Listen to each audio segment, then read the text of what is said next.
Welcome again to One Big Thing, a KAC legislative update. In this legislative update, we need to talk about property taxes.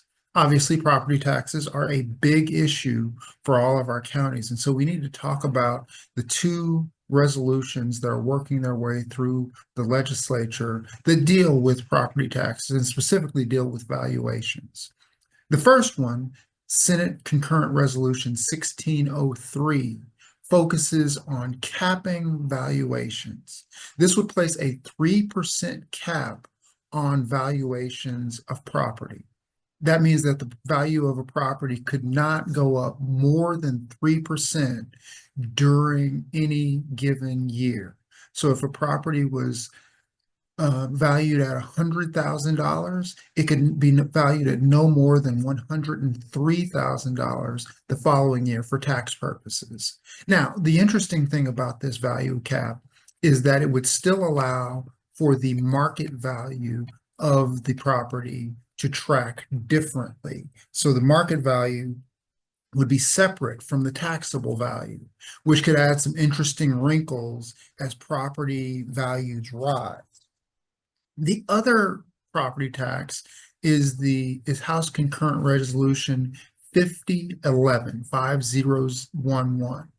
And House Concurrent Resolution 5011 would make residential properties on a rolling average. So in other words, instead of them being valued at their value each year, that value would be averaged over a number of years. So depending on what the legislature selected as the actual number of years for that rolling average, it could be the spikes of valuation would be smoothed out by the additional years added into that average.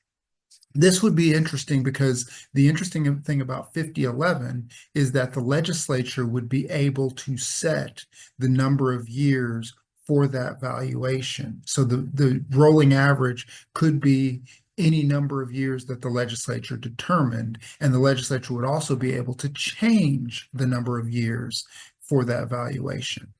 Both of these resolutions attack the same part of the property tax question, which is valuations. Neither of them do anything to assist local governments with helping to lower budgets, either by removing required services from the county level or by assisting with the costs of those services at the county level.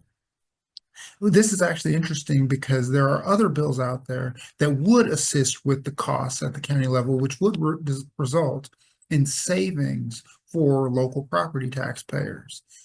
However, these two bills, House Concurrent Resolution 5011 and Senate Concurrent Resolution 1603, they don't do anything to address the cost side of the equation. They only address the value side of the equation.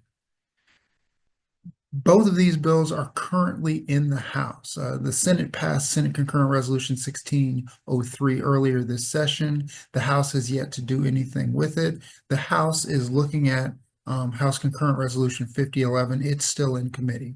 What happens to either of these bills is anyone's guess, but we will see as we move through the session whether those bills emerge from the House or whether something else happens with either of those resolutions. That's all for now. It's turnaround. So we will check in next week and see what is advancing in the legislature.